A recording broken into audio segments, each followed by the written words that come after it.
สวัสดีครับพี่น้องพอกันอีกพอกันอีกเช่นเคยพี่น้องอ๋อพอกันมื้อนี้วันตรงกับวันที่16มีนาพุทธศักราช2569ตรงกับวันจันทร์เนาะครับเนาะตรงกับวันจันทร์วันเริ่มต้นของทำงานกับของหลายๆคนบ่ว่าจะเป็นงานหลักงานหลวงแต่ว่าสิ่งที่สำคัญตอนนี้ตอนเช้ามานี่ปั๊มไหนเปิดมีน้ำมันให้เติมบ่ปัญหาใหญ่ของพี่น้องคนทำงานของพี่น้องคนเดินทางเช้านี้ปรากฏว่า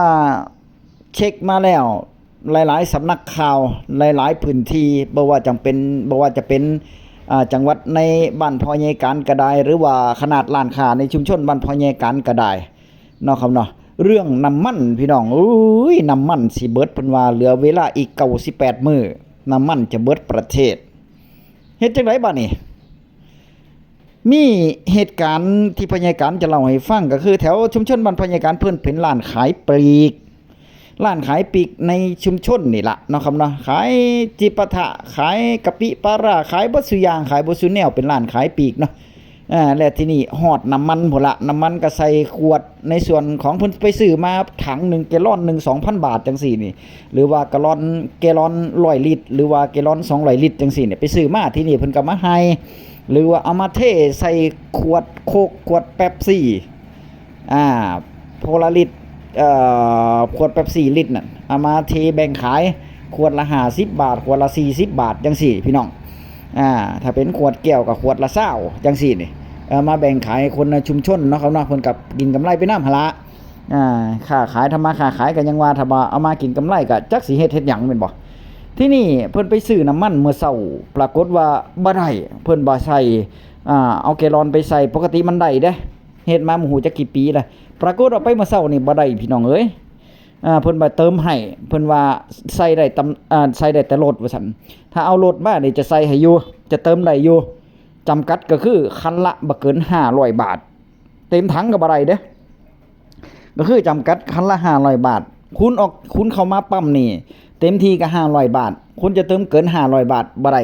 ถ้าต่ำกว่า500บาทได้แต่ว่าถ้าคุณจะเติมเต็มถังนี่คุณจะต้องเติม500ซะก่อนแล้วก็ที่นี่ขับออกไปนอกปั๊มแล้วก็วนกลับมาใหม่จังซี่มันถึงจะได้เด้วนกลับมาใหม่มาเติมใหม่นี่อันนี้ได้อยู่เพราะว่าเพิ่นบ่ได้ถ่ายบันทึกไว้ว่ารถทะเบียนนี่เท่านี้เนาะครับเนาะนี่เหตุการณ์ที่นี่ไปเบิ่งแฟ้มภาพแฟ้มข่าวในส่วนของภาครัฐว่าจะว่าจังได๋นะครับเนาะพยาการใดมาในส่วนของแฟ้มภาพแฟ้มข่าวที่เพิ่นยืนยันว่าภายในประเทศยังบ่ทันได้วิกฤตอยู่เรื่องน้ำมันไปเบิ่งครับที่บอกว่าเรามีน้ำมันอยู่3 เดือนแล้วทำไมน้ำมันขึ้นราคาก็คุณซื้อราคาต่อมาไม่ใช่เหรอก่อน27 กุมภาทำไมคุณขึ้นราคาได้ในบางประเภทส่วนปัญหาเรื่องของปุ๋ยตอนนี้ปุ๋ยขึ้นแล้วเฮ้ยปุ๋ยนี่รัฐบาลบอกว่าอยู่ได้ถึงสิงหาคมสต๊อก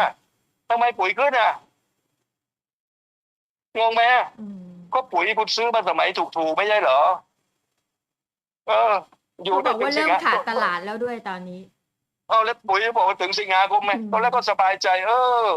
พี่น้องเกษตรกรสบายใจแล้วมีปุ๋ยเพียงพอจนถึงสิงหาถึงฤดูเพาะปลูกแน่ๆไม่กี่วันปุ๋ยขึ้นแล้วมันใช่เหรอมันใช่เหรอที่บางปั๊มบอกว่าน้ำมันหมดไหนคุณบอกว่าอยู่ได้3 เดือนกันสต๊อกเห็นไหมนโยบายมันลักลั่นมากแล้วก็เกิดข้อคำถามข้อสงสัยว่ามันยังอะไรกันแน่เนี่ยทำให้ผมคิดว่าคุณเก็บไว้เพื่อจะไว้ขายตอนที่น้ำมันราคาแพงๆใช่ไหมอยากซื้อถูกๆมาเนี่ยนี่ผมสงสัยนะเขาขอให้ท่านช่วยขายน้ำมันให้ด้วยเพราะและโดยเฉพาะเกษตรกรที่เอาแกลลอนมาเติมก็เชื่อว่าเจ้าของปั๊มหรือผู้จัดการปั๊มคงจะจำได้ว่าก็เป็นลูกค้าเก่าๆของท่านอยู่แล้วนะครับอันนี้ถามว่าทางรัฐบาลสามารถบังคับพวกคุณได้ไหมเราก็ไม่สามารถที่จะบังคับพวกคุณได้นะครับเพราะการค้าน้ำมันเนี่ยถือว่าเป็นการค้าเสรีเป็นไปตามกลไกของตลาดแต่ก็ขอความกรุณาเถอะนะครับว่าในสิ่งต่างๆเหล่านี้นะครับวันนี้เขาก็ไม่ได้ไปกักตุนโดยเฉพาะการเติมน้ำมันใส่แกลลอนเนี่ยก็ไม่ได้มาก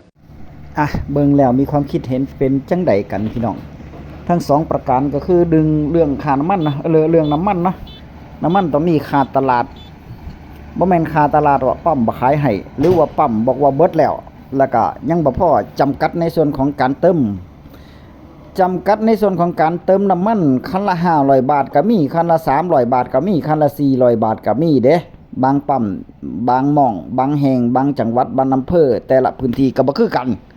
แต่ว่าสิ่งที่สำคัญมากที่สุดก็คืองดเติมใส่แกลลอนว่าซั่นเพิ่นว่างดเติมใส่แกลลอนสิเฮ็ดจังไดบัดนี้ร้านค้าชุมชนปลีกย่อยไปซื้อน้ำมันบ่ได้แล้วบัดนี้เฮ็ดจังไดบัดนี้ต้องไปซื้อถังแดงมาบ่ได้บ่ถัง200 ลิตรสมัยตะกี้เนาะครับเนาะถังแดงน่ะหรือว่าใส่ถังอย่างอื่นบ่ก็บ่ใส่ให้บัดนี้ถ้าเป็นแกลลอนถ้าเป็นถังบ่ใส่ให้ต้องเติมรถอย่างเดียวเพิ่นว่าต้องเติมรถอย่างเดียวอำนาจเจริญนี่จำกัดปั๊มก็คือคันละ500 บาทเติมได้บ่เกิน500 บาทต่อคันต่อข้างต่อคันนะครับเนาะแต่ว่าบ่ได้จำกัดรอบในการเติม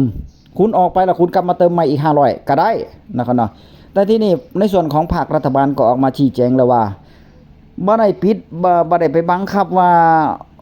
บ่ได้ไปบังคับปั๊มว่าต้องห้ามเติมใส่แกลลอนห้ามเติมจังซั่นจังซี่เด้เพิ่นบ่ได้ห้ามพี่น้องแต่ว่าในส่วนของปั๊มเพิ่นออกมาเฮ็ดเองนั่นแหละแม่นบ่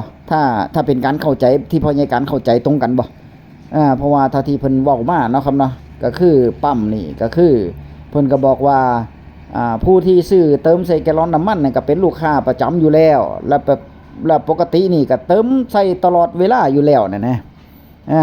แล้วทีนี้อยู่ๆพอเกิดเหตุการณ์แบบนี้พอเกิดว่าน้ำมันจะขาดจังซี่ก็งดเติมให้เขาจังซี่นี่มันก็บ่ถูกต้องแล้วเนาะบ่ถูกต้องละเพราะว่าส่วนหนึ่งก็เป็นลูกค้าประจำอีกส่วนหนึ่งก็บางหม่องบางคนบางแห่งก็เป็นบางเที่ยก็เป็นลูกค้าในส่วนของผู้ที่เฮ็ดการเกษตรจังไดก็ต้องซื้อเติมน้ำมันเป็นแกลลอนมาอยู่แล้วจะมาใส่รถเกี่ยวจะมาใส่อันนี้เนาะครับเนาะรถเกี่ยวรถไถจะเอาไปใส่ฮอดปั๊มมันเป็นไปบ่ได้เด้เนาะส่วนมากก็จะซื้อมาเติมบ้านพี่ละซื้อมาใส่บ้านเติมบ้านพี่ละมันเป็นจังซั่นขนาดมอเตอร์ไซค์นี่รถมอเตอร์ไซค์พยาการ2คันนี่2คัน3คันนี่ก็ยังต้องซื้อแกลลอนมาเอามาไว้เติมเพราะว่าบางทีเอารถยนต์ไปแล้วก็แล้วเนาะครับเนาะบ่แม่นว่าขับไปทีละคันอยู่หั่นก็โอ้ยแบบนี้มันก็จะเฮ็ดบาปกันโพดพยาการว่ามันจะเฮ็ดบาปกันโพดเนาะแล้วอีกส่วนหนึ่งก็คือเรื่องสินค้าทางการเกษตรเรื่องปุ๋ยมีการสต็อกมีการบอกว่าเบิดตลาดแล้วทางที่รัฐก็ออกมาบอกว่าพูนสิงหาคมพุ่นปุ๋ยมันจะเบิดปุ๋ย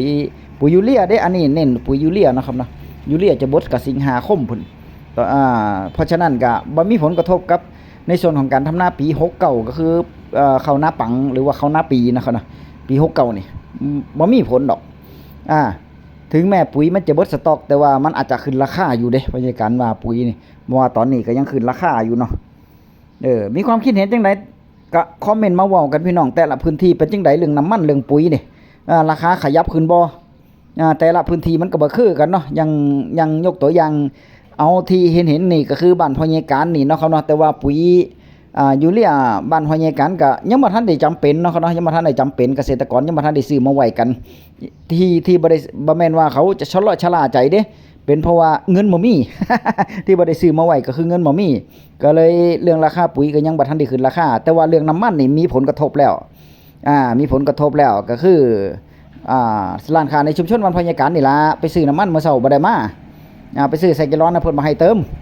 เพิ่นมาให้มาเบิดบัดนี้เบิดบัดนี้แล้วยังบ่พอเด้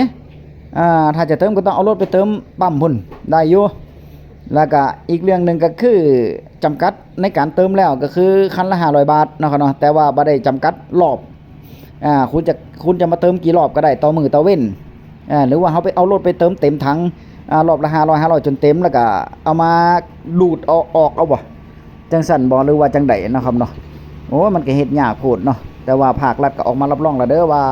บ่ได้จำกัดว่าบ่ได้ห้ามว่าบ่ให้เติมใส่แกลลอนเด้อเพราะฉะนั้นก็รับฟังนำแน่แล้วก็แบ่งปันกันเนาะมันมีผลกระทบหลายๆส่วนโดยเฉพาะ ร้านค้าปลีกย่อยนี่ล่ะคิดเห็นจังไดก็คอมเมนต์มาเว้ากันคือเก่าพี่น้องคลิปหน้าพบกันใหม่คลิปนี้สวัสดีครับ